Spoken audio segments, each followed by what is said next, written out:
Good evening, SBC. Good evening, SBCC. And good evening, VSF. And good evening to all points in between. Welcome to the July 6th edition of SBC Tuesday Talk. And I am your host, Mr. Mike Walker. And I'm glad that you chose to join us on this Tuesday evening. You could have been doing something else, but you chose to spend your time with us, and we do not take that lightly. Thank you so very, very much. And as you can see, our topic for today, or this evening rather, is a pretty hot one. A pretty hot one for the night. And is why are Black women so hated? Now, we're going to discuss different aspects of hatred toward Black women. We're going to try to figure out why. I mean, we may know why on the top of the surface, though. But, for the past maybe 20 years, Black women have been attacked, in the media or in the internet or what have you, jealousy or what have you. He's just been attacked. Look at our former First Lady, Michelle Obama, and the attack she endured. Or look at our current Vice President, Kamala Harris. Or look at those who are making strides in the news these days. They are being attacked by non-Black and sometimes by Black men.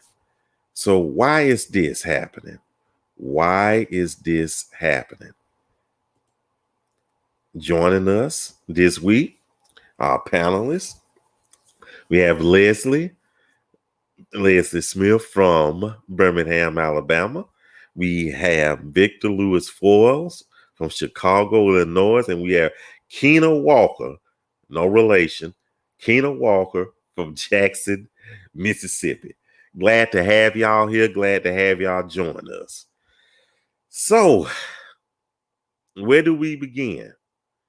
Where has this foolishness started? Why? Because I think throughout time, I believe not only Black people in general have been mistreated, disrespected, but I definitely believe Black women have been mistreated more than anything else.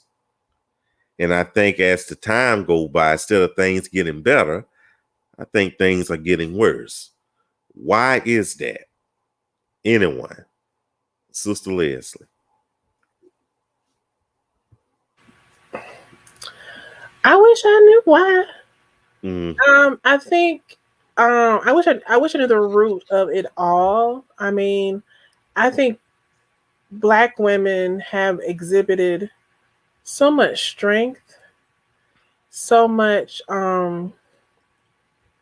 they've been the foundation of so much in this country. We have had to be strong for our families.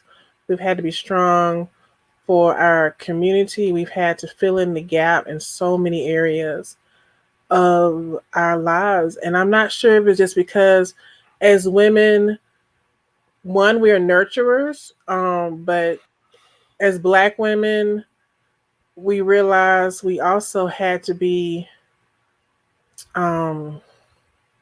standard bearers. We had to be the peace or the calmness in the storm.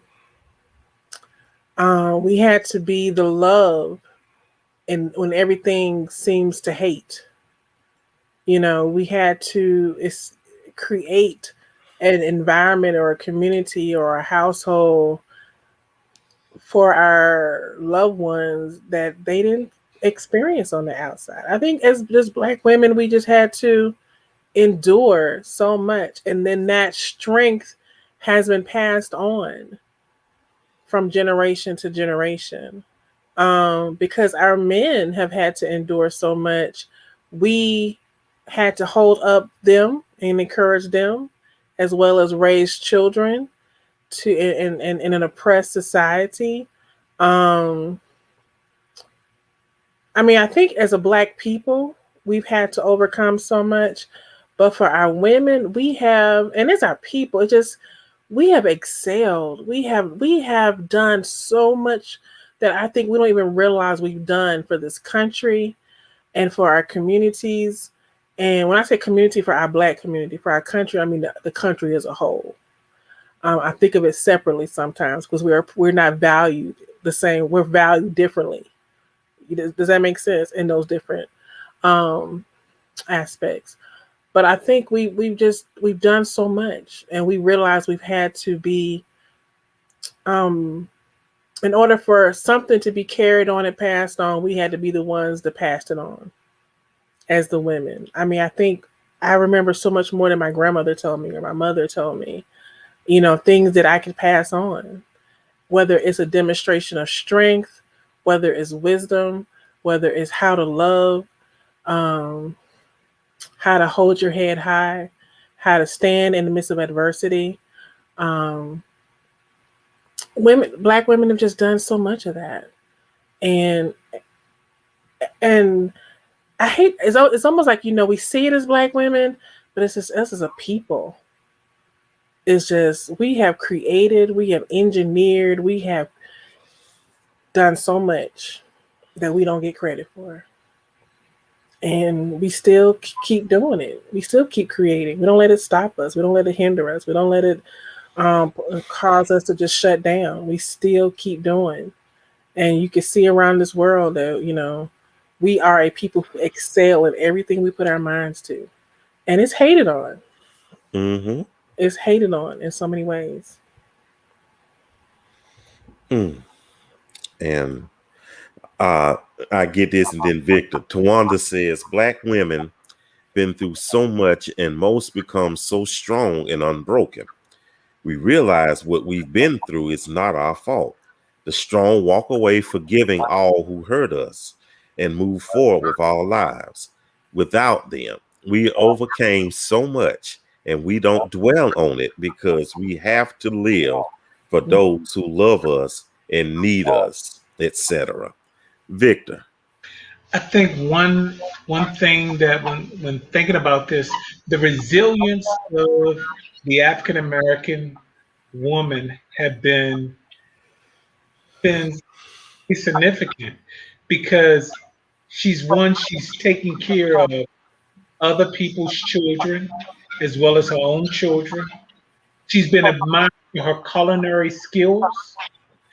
She's been admired for um, her musical abilities. Mm, She's been admired because of her fashion, whether it be her clothing, whether it be her apparel. She's been admired because of her physique, whether it be her lips, whether it be her posterior. She's been admired for so long that so many people look at her different than they've looked at some of the other ethnic groups mm, that she stood out. She's like the Joseph in one respect, and hated for by other people. And so her resilience has been priceless. When her man got kicked out of the home, she said, "I'm still going to have a family, and we're going to still go on." She said, when the income got taken away from her, and she, in some cases back in the late 70s, early 80s, when they became the Reagan years and they made changes, not everyone was on welfare, but let's say the welfare stuff, she went into the workplace, you know, and she thrived. She went to school. And so now, I think one of the statistics is that they're one of the largest groups that go into college today, and so she's ascended, educationally more than all other groups. So her resilience has just been priceless and honored. So just that. mm-hmm. And you know what? When you said that, uh, about she's admired for her body and physical attributes, that made me think about Sarah Bartman. Okay, I knew, yeah, and she was better known as the Hottentot or Black Venus, and she was a pretty curvaceous, voluptuous Black woman. She was a housekeeper during the, what was it, the 1800s, and people weren't used to seeing such a curvaceous woman such as that. So she was treated as a sideshow. You know, I think she was taking the sign. I think her body, and somebody correct me if I'm wrong, her body was donated to science. Okay, yeah, help me out, Keena. And just think about this. A naked Black woman being paraded around because of her features. Now, you know, is that right? No.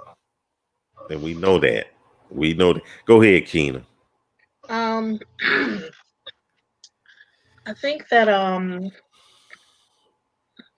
one of the issues that there's actually a lot to unpack, but one of the things that bothers me, and I don't think we do it because we don't think it's a problem, but it is an issue, is that we hold on to all these truths that the Black women are so strong and so resilient, but yet that takes away their humanity.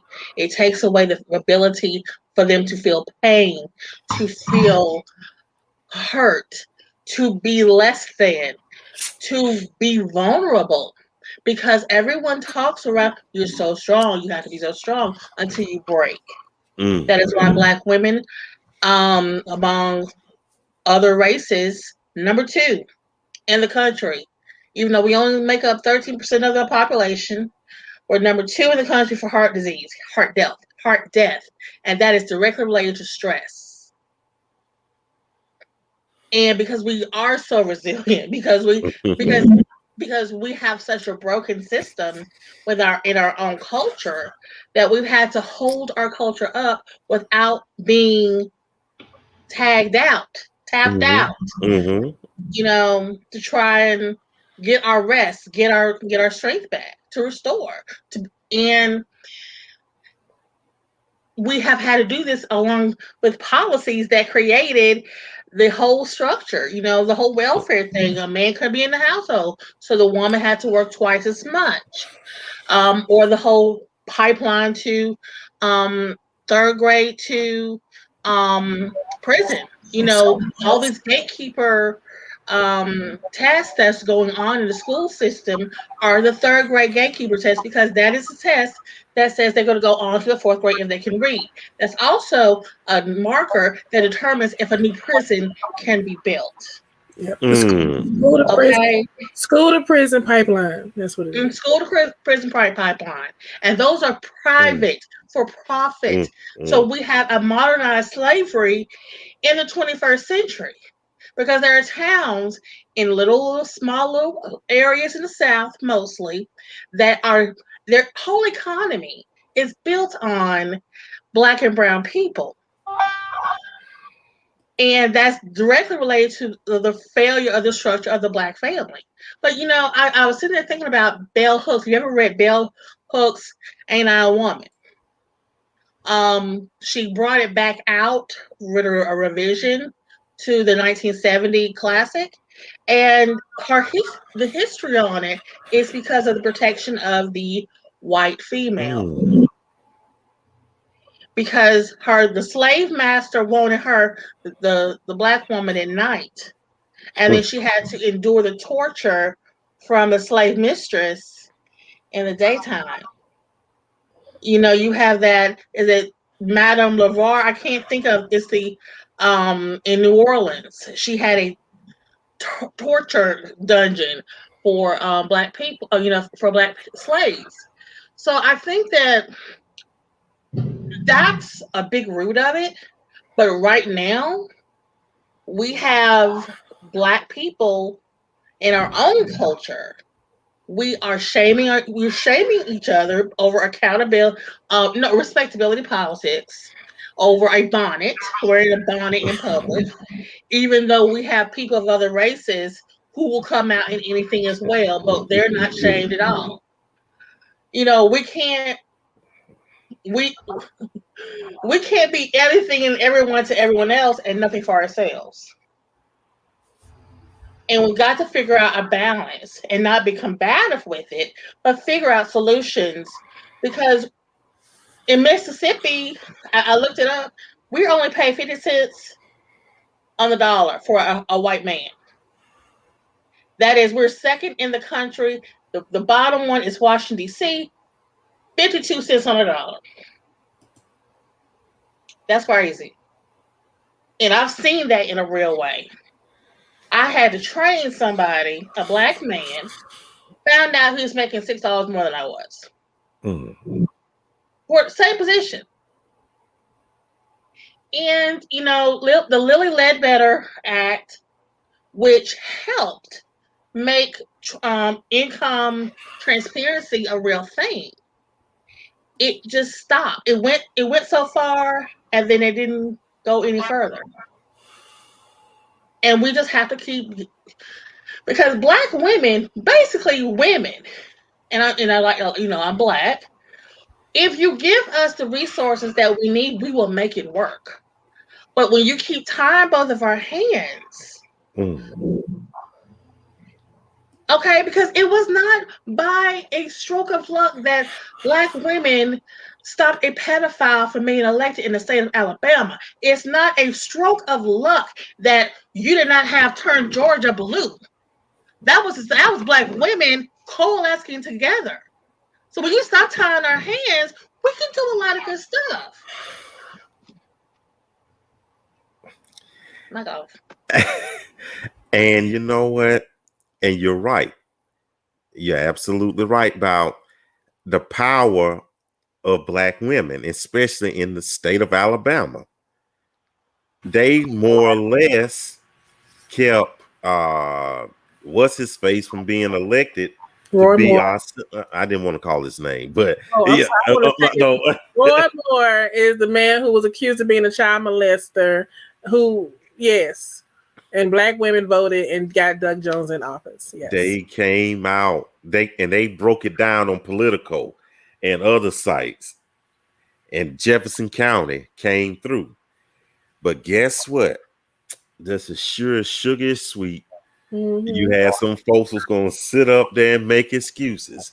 Those demons from the right gonna sit up there and say, yeah, busloads of blacks came in from Mississippi and voted in that election. Now that's something right there. Instead of just saying, you know what, they turned out to vote, we did something underhanded. Just like in the Senate race, the 2 Senate races in Georgia last year. They want to swear up and down shenanigans. No. Sis Abrams took care of that.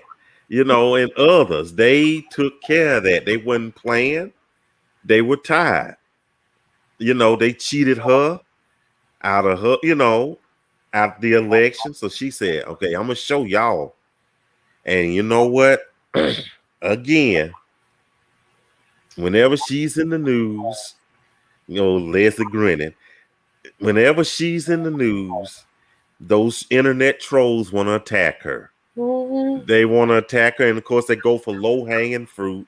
She need to push away from the table and blah.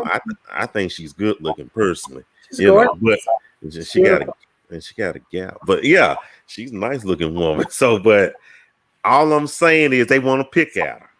They don't like a strong, Ivy League educated black woman. Yeah. I mean, the girl is educated, Yes. But I guess, the black diminishes that for some folks. No matter how educated you get, they look at you still black. You can get whatever. The Obamas were all Ivy League educated, but that wasn't enough because they were still black. We're still in that place. People, we're still in that place where it doesn't matter how many degrees you have. And there's some people out there who are confused. They're thinking, well, I'm gonna just do this. All of our parents told us, get educated, work hard, do good, take care of your family, be a good person, love God, all these things. And we do all these things. And the sad part is that we can do all these things and excel and do them with excellence. But in some place, you're going to walk in the door and all they're going to see is a black woman, black man, and judge you just on before you open your mouth and say one word. And you know what? Nicole Hannah Jones, yes. UNC, they thought they was going to pull the rug out from under them. She said... And the public outcry caused them to grant her tenure, or at least offer her tenure. And she said, No. Alicia? She said she gone. She went to Howard. Okay. Yes. You don't want me. I'm with my case, but you don't want me, so I'm going on. And you see, smart woman. But again, we have to. We always used to say in the 80s that we had to work twice as hard to get the same thing. Half as much. It's work twice as hard to get half as much. It's sad. Let's look at some of these comments before I show y'all something. Andrea Jenkins says you have only two choices as a black woman: to be strong and do what has to be done, take care of what is placed in front of us, or faint. And fainting is not an option. Many women would love to excel more, but that option is allotted us. And I seen one by Tiffany. Tiffany Murphy says, we learn to survive. That survival sometimes look like smiles, sometimes tears, sometimes walking through the valleys filled with shadows, and being unable to flinch because we have to survive. Wow, that's beautiful. Yeah, that's so true. We can't show fear. Nope. And to consider the amount of anxiety that we have to hold in ourselves to look fearless in the most feared situations. Yeah, standing firm, and that's how our parents taught us. Don't do it afraid. Do it. But do it. Don't let them see you sweat. Don't let them see you sweat. Definitely. So now we got to figure out how to unpack that in a real way, and that's with mental health. Yeah, and that's been the awesome thing we've seen in these last few months, because we saw Naomi Osaka. She's like, I'm trying to play tennis, and y'all over here getting on my nerves. I need a moment. I need to focus on myself. I'm getting too overwhelmed to the point where her game, she probably felt that her physical self and her game was being in jeopardy of being able to play to the level she needs to play because of her mental health. And one thing's affect the others. And for her being such a young woman and seeing that and saying it out loud, not just holding it in, I applaud her. I applaud the track star, young lady. She said, my mama died. And I had to deal with that and run. And I found a way to deal with it. That was not the way I should have dealt with it. But I had to find a way to deal with it. That shows you that people don't have access to people to help them through these situations. And we turn to things that we shouldn't turn to. And being so young, there was no other option in her head at that moment. So I got to get my mind together. I got to relax. I got to calm. I got to something. And let me go over here and smoke this joint. And that was wrong, but I'm glad she was transparent. She dealt with it and all that kind of stuff. And and one thing I love that she said is that I'll be back, because this is, she had to take care of her. She said, I got to take care of myself first. Yeah. There will be another game. There will be another thing for me to compete in, but I got to take care of myself first. Yes. And women need to start putting everybody's bundle in our basket. And But when Sha'Carri got suspended or what have you, the internet trolls it was like they were victorious or something. Like, really? Y'all hate us and despise us that bad? You know, and then this is a young woman. You know, but rules are rules, but hey, that's how I go. You know, they like to see us stumble, like to see us fall. Tiffany says media, music, culture, etc. has infiltrated the Black community, and the level of pride and unity we used to possess. These entities attempt to turn us against each other and try to set an image that we should see of ourselves. Kina, you're right. We have to reclaim our place in society and our place in the Black community. I like that part. Black women rock, and many want to be us, and some try, but we can't be duplicated. Ooh, she sure tried. She tried it for real. She tried it. She sure tried it. And Kathleen Gray, I know, she said, sometimes it feels as if we pay a price for our strength in relationships. We are often seen as dominant, too forceful, or angry when we have been in all these positions where we have had to have strength. So then it is said we have masculine energy, but I think it may be that we have not had time to pull that energy back to talk in a more softer manner. Those situations require strength. Keep coming. Or the Jezebel spirit. That's that Jezebel spirit in you. But you know, because we do not have the ability to be angry. Righteous anger. And all of a sudden, I feel attacked. You see, I'm feeling attacked by you. Oh goodness. I didn't know. No, I'm passionate. I can't be passionate, but I can't. I have to be me. Hi. Woo, woo, woo. Because we have our voices. We code switch all the time. Hey, how are you? Cool beans. Ta-ta. Oh my, who's that? But you know what? Even this past Sunday, when Vanessa Williams sung Lift Every Voice and Sing, all of a sudden this is a song to divide us. This is not patriotic. Oh, yes. I missed it. She sung it on PBS for their 4th of July celebration. She sung it's Lift Every Voice and Sing. And people were in an uproar about it. You know, it's supposed to be unity and this, that. The song is about freedom. It was written about freedom. Yes, all of it. We're not talking about dividing white America, Black America, brown America, Asian. No, it was just talking about freedom. And isn't Independence Day about freedom?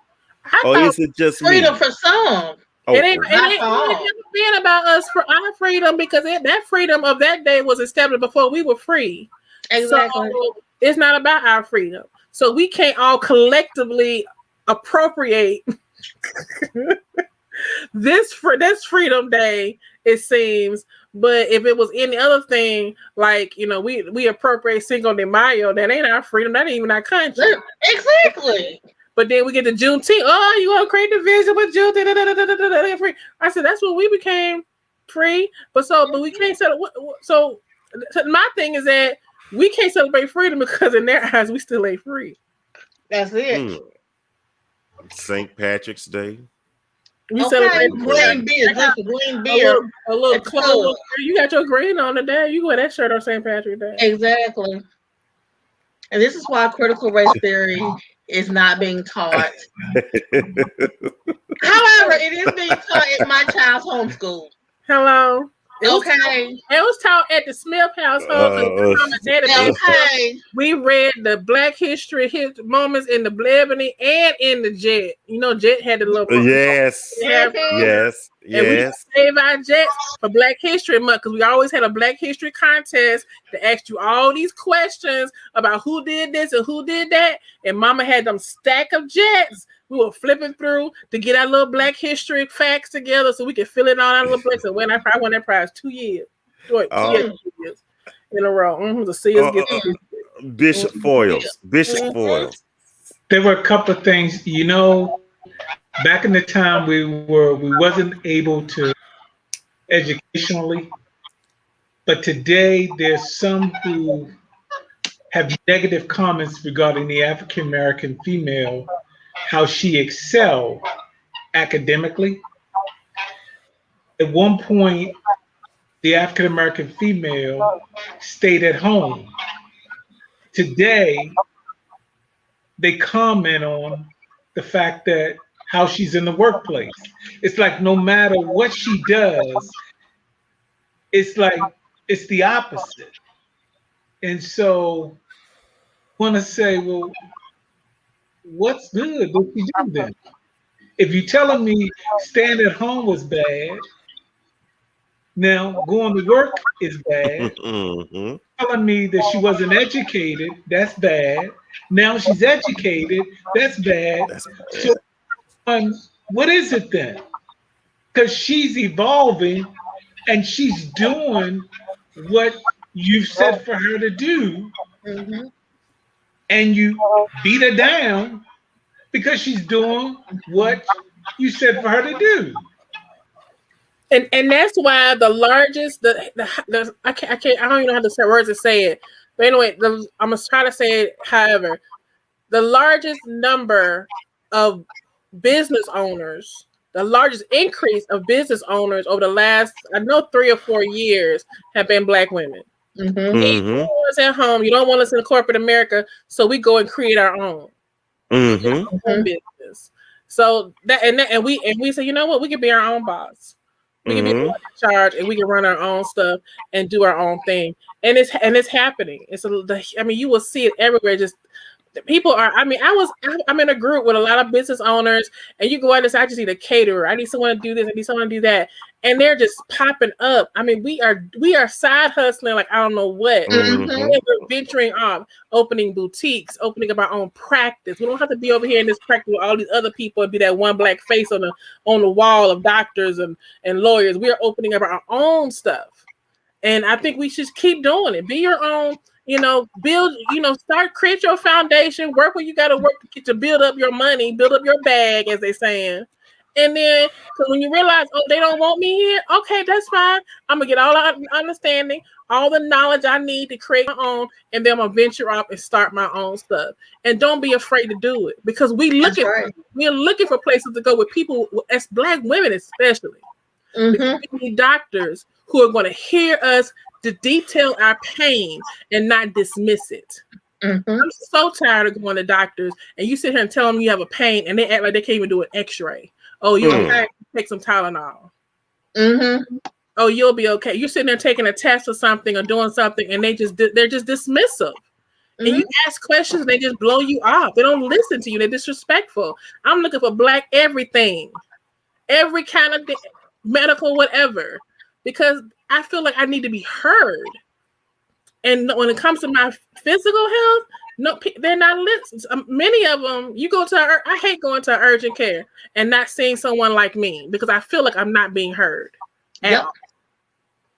You're seen as a drug seeker or seen as my mother fell in the yard about a month ago. About a month ago. And after 3 weeks, and she's like, I'm still hurting. I said, you should not be hurting after 3 weeks. So I called her because I'm on her medical stuff. So I called her doctor. I said, through my chart. I said, hey, she's hurting. And it's like, well, just, some Tylenol, that'd be fine. Or some ibuprofen. And I said, wait. Righteous anger got deep down in me.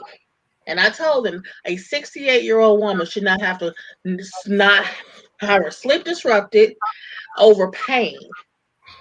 If she was anybody else, and I wrote this, if she was anybody else, you would have seen her right then and prescribe something for her pain. And she was prescribed, but it should not get to that point. Exactly. You know, Ohio study last year was done. That, and I was saying this study over and over that Black people are not treated well. They're more likely to die. I can't remember the percentage right now in the hands of white people than any other people of color. Now, and the color was indiscriminate. Any color, Asian, Mexican, Latin, any color. Why? You know, and you know, I don't know why Black women are so hated. Maybe it's there's a innate jealousy that because every time we create our own, they try to destroy it. You know, Tiffany was talking about the sweetgrass. You know, sweetgrass in South Carolina, sweetgrass baskets. I have a couple in my house. My people are from there. Got some in my house. Now they're making it so they can't gather the sweetgrass to make baskets, and the state did that. And you have people with eminent domain losing their house. It's just crazy. It's just, what did we ever do except but breathe?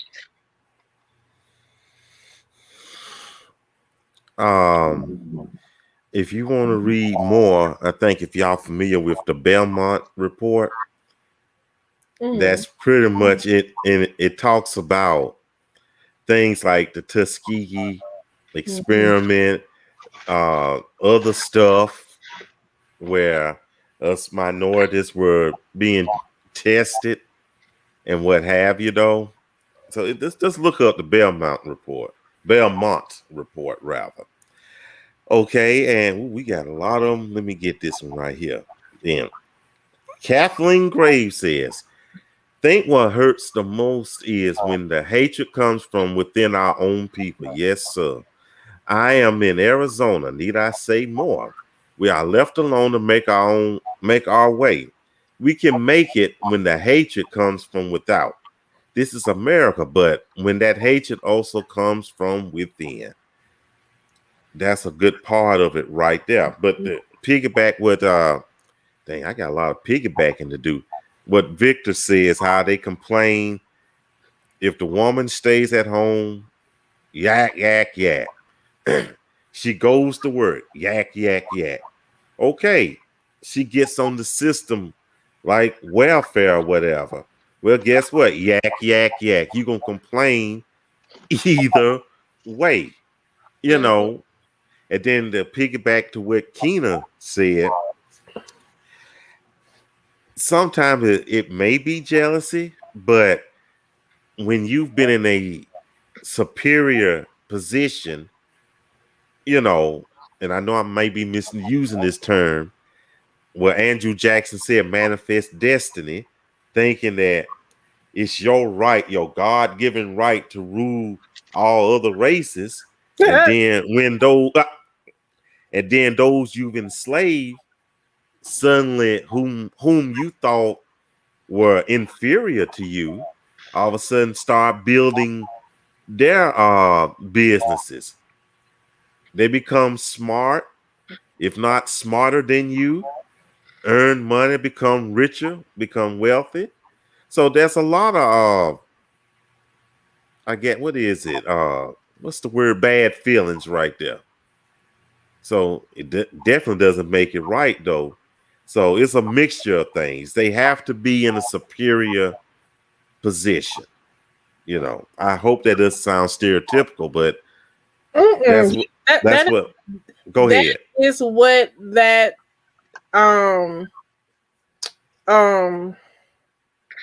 what do you call those hate groups?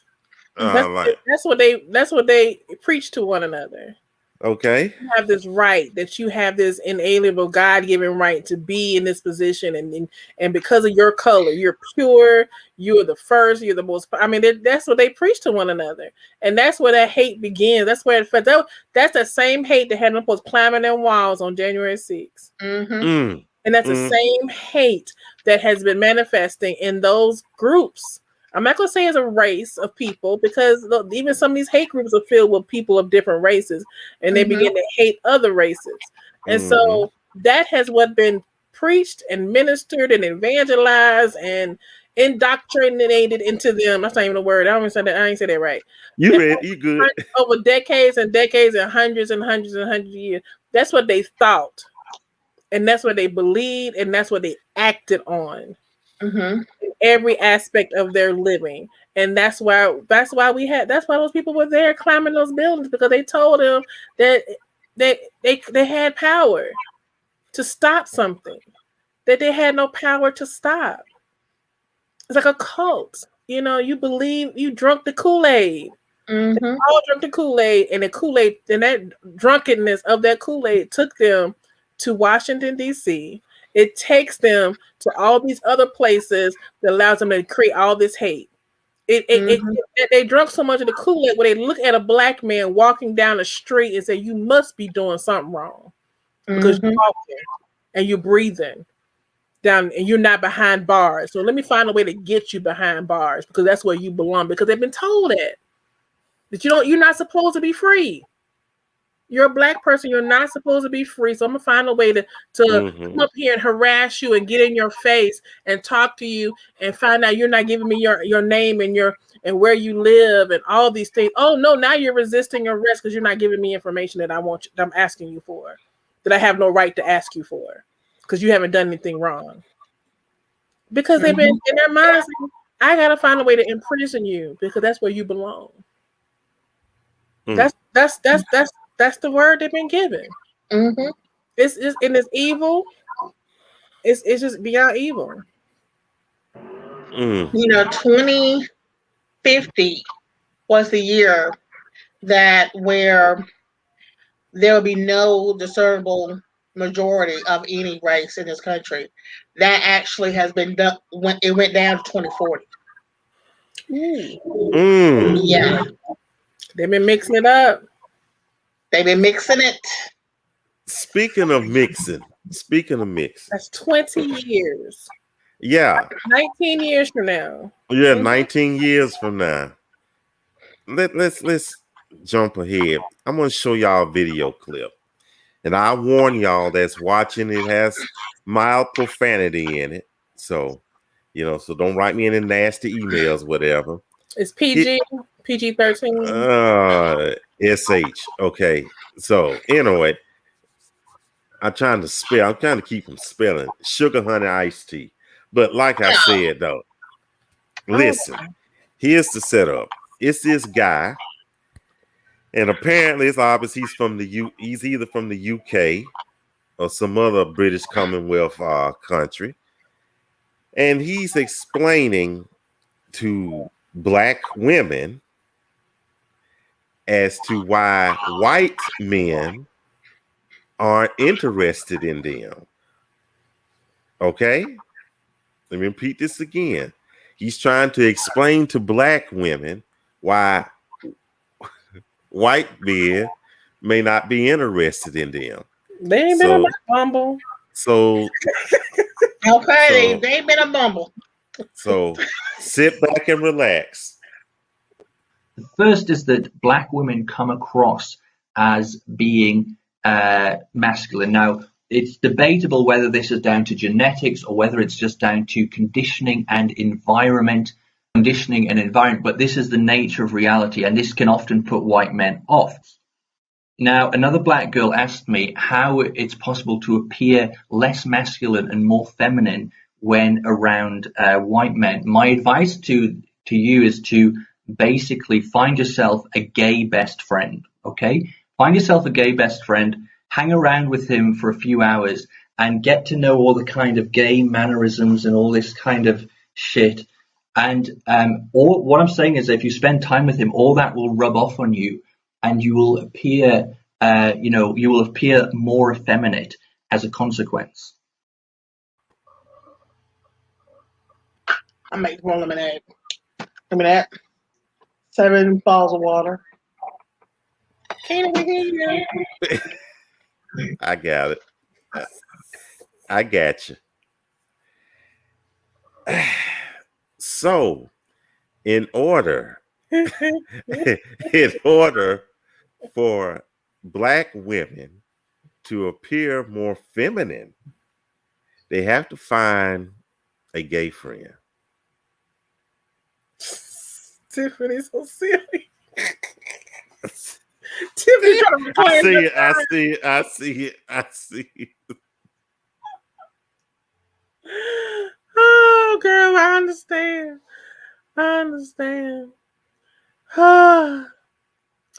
Oh, wow. And this shows the disrespect that here it is, the year 2021, and no Domini, okay? The 21st century. And that was very disrespectful. Why is it? I'm a bit lost on that one. I don't know why they think so low. And then he say looking for a gay. How does he know this though? Oh, I like what Tiffany said. Poor baby got shot down by a Black woman, and now he's trying to run his friends away. That sounds like a good, yeah. Yeah, I don't know. I think people have. That takes you into a whole conversation about femininity and what it is and what it isn't. And femininity is a very broad word to try to define, because it can be seen and viewed in so many different ways, and in different cultures it can be seen differently. Black women walk. We have a swagger. We have a way about ourselves, just like Black men have a way and a walk and a swagger and a way about ourselves.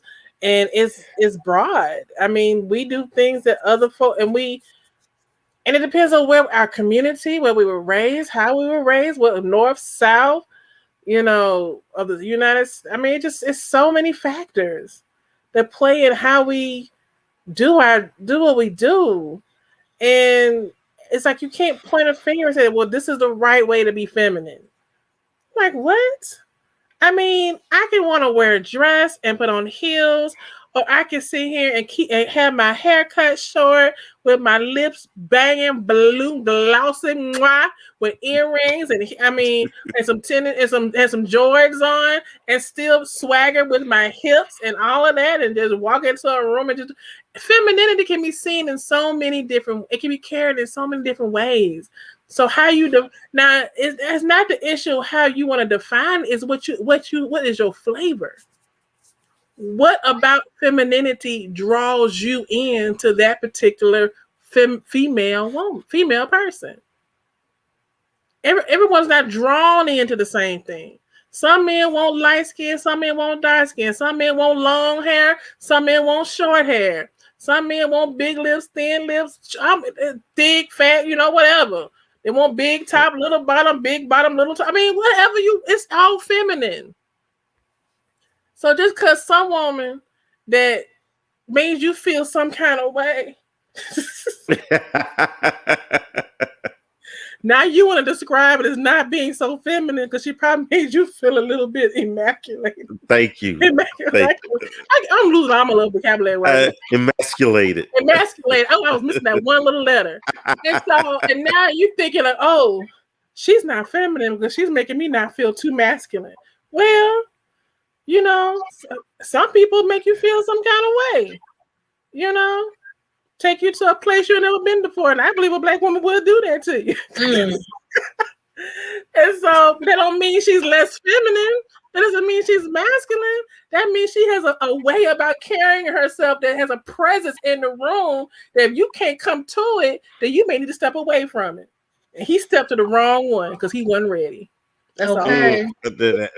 That's what really, and like they hated Michelle Obama because she wore sleeveless stuff. Yes. She had nice toned arm, not masculine arm, toned arms. And they want to call her Michael Obama and all that, though. They were haters. Ignoring those hips. Okay, but they still want to insult her or whatever, though. So, Andrea we do said, in our own communities. We do. Yes, we do. We do. Yeah, and yes, we do. We have a weird idea of what being feminine is, especially church people. You know, church people can get, grow your hair a little bit too short. You don't want me looking like that other thing there. You put some hair on your head. You can't grow with this sewing. Or, oh, girl, stop wearing the pants like that.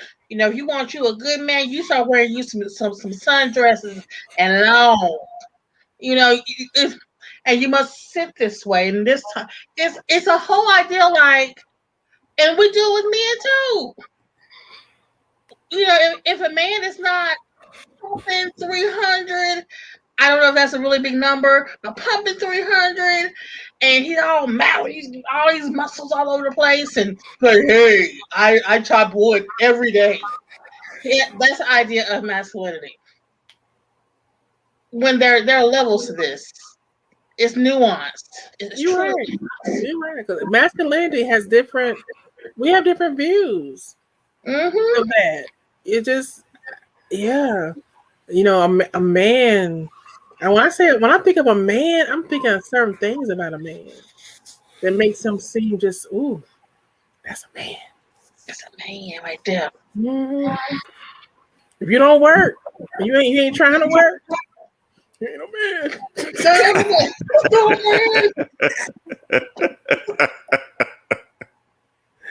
I don't want anyone that's unemployed to feel some kind of way about what I just said. I'm talking about a certain type of person that is okay just homosexual being supported and taken care of by other folks. Wait a minute. Okay. Bishop Foils. Oh yeah. Tiffany asks, from a male's point of view, what does femininity? I'm with you now. I can't pronounce it tonight. Too many letters. A woman means to you. You have the floor, VL. I feel, what does it mean to me? I don't know how to tackle that question. I really don't know how to, I'm speechless in it because I don't know how to really tackle it because I don't know. I don't know. I would have thought prior to being, because I glimpsed and I saw that and I said, please don't let Mike say this. Don't let him ask me this. I thought I had something, but I don't know. I get you. And it may not be one definition that you think about it. But D. Giles says most men can't change a tire these days. Some can't even and don't know how to repair simple things around the house. Oh goodness, here's Tiffany. Vic doesn't have a response. I win the prize of the. He did respond. Now, come on, Oh, wait a minute. Your turn, Mike. Okay. Was feminine? Boy, I can't even talk. Feminine. Oh, I don't think you spelled it right. Femininity. He didn't have enough syllables in that. Who had it on the screen?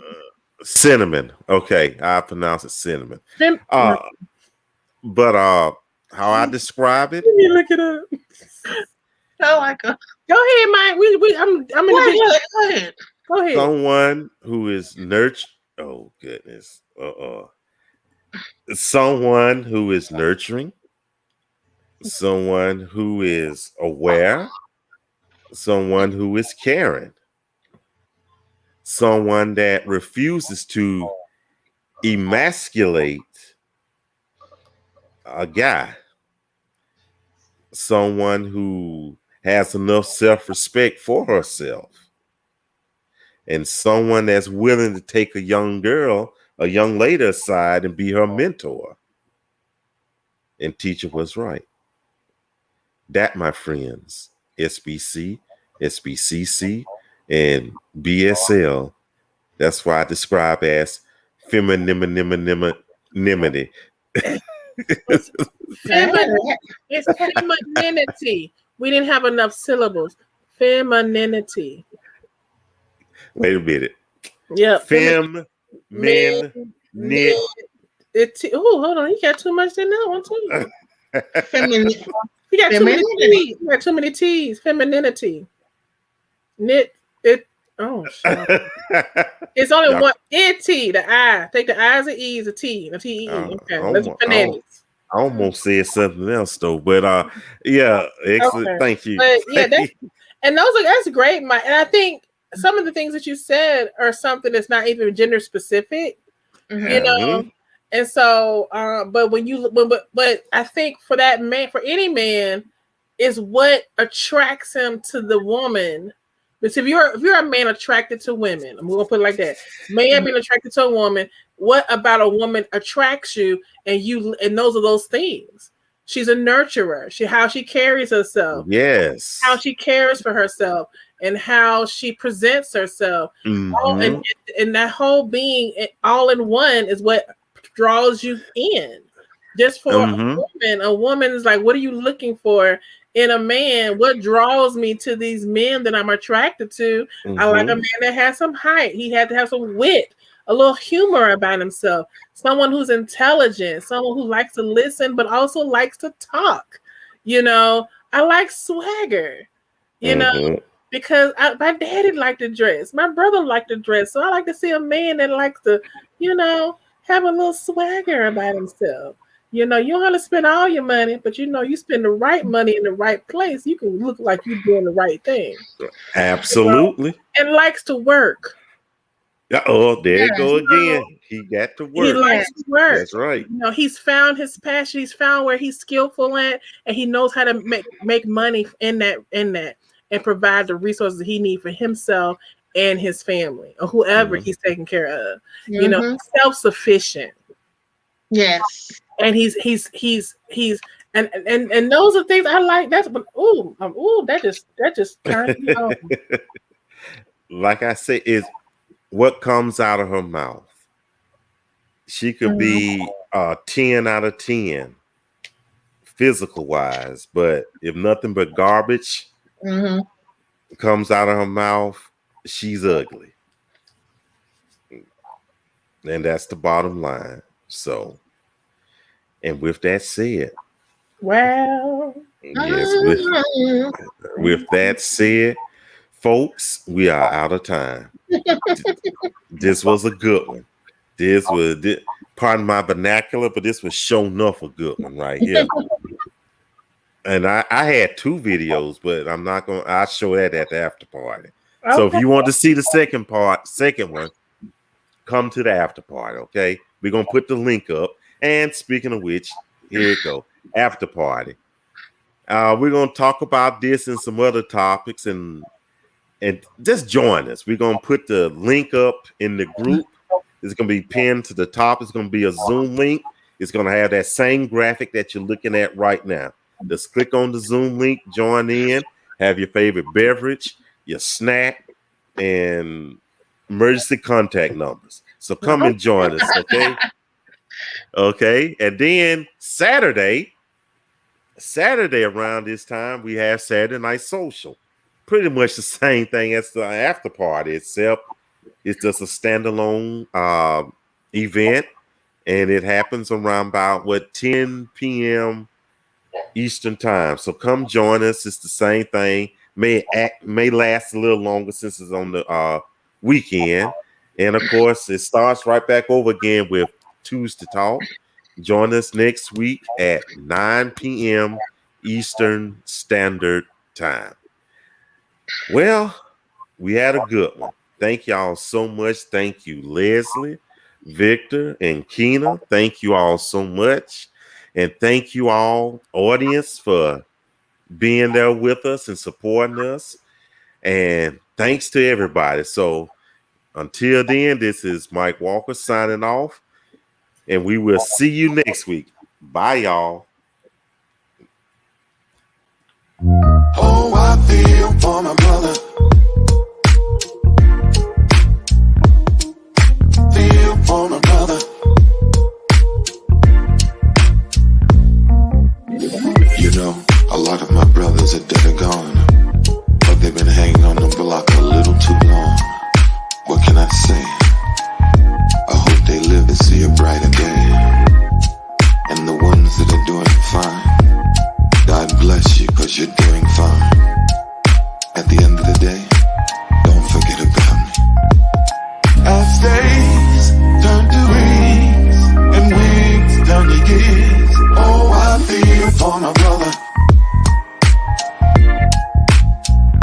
And as time passes by, I still not satisfied. Oh, I feel for my brother. Feel for my brother. The street life used to be on, straight up hustling till the break of dawn. Taught me how to do wrong right, everything is tight. But somehow things started to change. Try to get us straight up out of the game.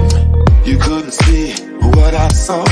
The empire was starting to fall, and everything that I said never seemed to get into your head. I tried to do the right